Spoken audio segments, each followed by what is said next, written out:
Morning, स्वागत है आपका मनी 9 पर। मैं हूं मीनू शर्मा और आप देख रहे हैं पर्सनल फाइनेंस से जुड़ी खबरों का खास बुलेटिन मनी मॉर्निंग। तो चलिए शुरू करते हैं आज का खबरों का सफर। आज की पहली खबर बैंक एफडी से जुड़ी हुई है। ब्याज दर अधिक होने के कारण लोग अब बैंक एफडी करवाना ज्यादा पसंद कर रहे हैं।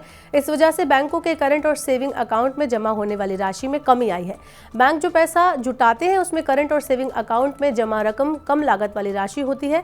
इन खातों में अधिक जमा राशि से बैंकों का मार्जिन बेहतर होता है। फिक्की और आईबीए की संयुक्त रिपोर्ट के अनुसार 54% बैंकों को लगता है कि ग्रॉस एनपीए अगले 6 महीने में 3 से 4% के बीच रहेगा।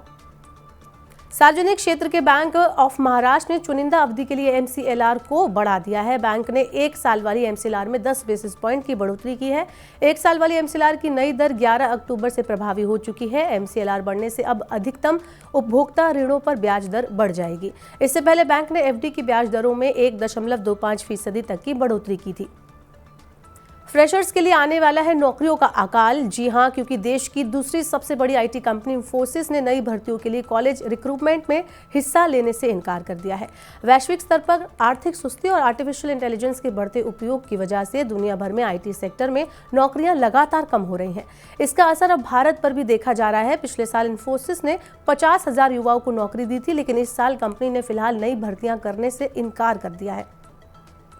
लैपटॉप कंप्यूटर की बाजार में कमी ना हो, इसलिए सरकार अब इनके आयात के लिए लाइसेंसिंग प्रक्रिया से पीछे हट सकती है। सूत्रों के मुताबिक सरकार लैपटॉप, टैबलेट और पर्सनल कंप्यूटर के आयात के लिए 1 नवंबर से लाइसेंस की जगह आयात मंजूरी प्रक्रिया शुरू करने की तैयारी में है। सरकार ने अगस्त को लैपटॉप, टैबलेट और कंप्यूटर के आयात पर बंदिश लगा दी थी। ये कदम चीन जैसे देशों से इन उत्पादों के सस्ते आयात को रोकने और घरेलू निर्माण को बढ़ावा देने के लिए उठाया गया था।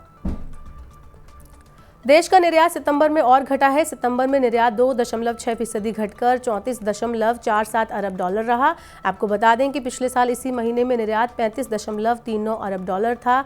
सितंबर में आयात भी 15% घटकर 53.84 अरब डॉलर रह गया। पिछले साल इसी महीने में ये 63.37 अरब डॉलर था। इससे व्यापार घाटा सितंबर में 19.37 अरब डॉलर रहा। निर्यात कमजोर रहने से देश में विदेशी मुद्रा की कमी हो सकती है, जिससे कच्चे तेल का आयात करने में मुश्किलों का सामना करना पड़ सकता है। अमेरिका में ग्रीन कार्ड मिलने का इंतजार कर रहे लोगों के लिए बड़ी खुशखबरी है। अमेरिका ने ग्रीन कार्ड का इंतजार कर रहे लोगों सहित कुछ नॉन एनआरआई श्रेणियों को 5 साल के लिए रोजगार कार्ड देने की घोषणा की है। इस कदम से अमेरिका में रहने वाले हजारों भारतीयों को फायदा होगा। यूएससीआईएस ने कहा है कि वह एम्प्लॉयमेंट ऑथराइजेशन डॉक्यूमेंट की अधिकतम वैधता अवधि को 5 साल तक बढ़ा रहा है। इसमें शरण पाने के लिए आवेदन करने वाले या निष्कासन को रोकने का आवेदन करने वाले भी शामिल हैं। हवाई यात्रा करना अब और ज़्यादा सुविधाजनक होगा। एयर इंडिया एक्सप्रेस अगले 15 महीनों में अपने बेड़े में 50 नए विमानों को शामिल करेगी। एयर इंडिया एक्सप्रेस और एयर इंडिया एक्सप्रेस कनेक्ट के विलय की प्रक्रिया भी चल रही है। अभी इन दोनों कंपनियों के पास संयुक्त रूप से 56 विमानों का बेड़ा है। नए विमान आने से कंपनी का बेड़ा दोगुना होकर 106 विमान का हो जाएगा। अगर आप नोएडा में घर खरीदने जा रहे हैं तो जरा संभल जाइए, क्योंकि यूपी रेरा ने 5 ऐसे रियल एस्टेट डेवलपर्स पर जुर्माना लगाया है जो गलत तरीके से अपने हाउसिंग प्रोजेक्ट्स का विज्ञापन कर रहे थे।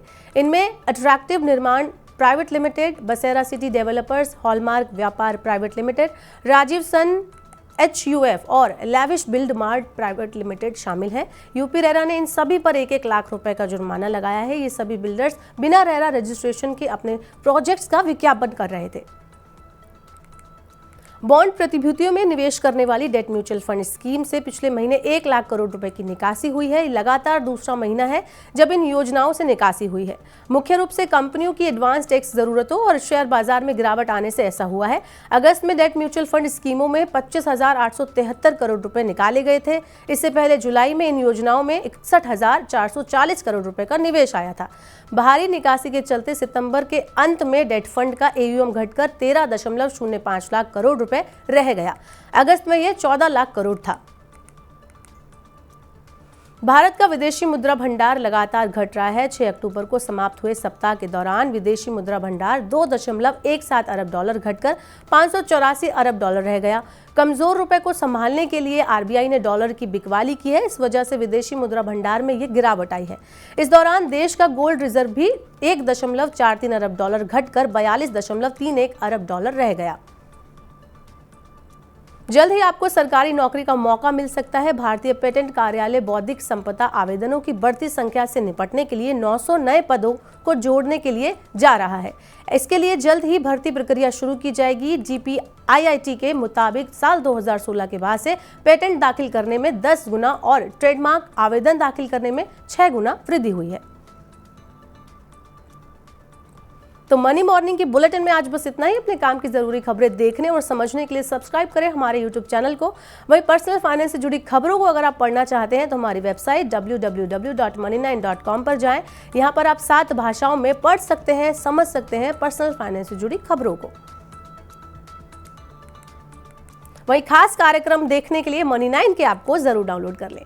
साथ ही बने रहिए मनी 9 के साथ। नमस्कार।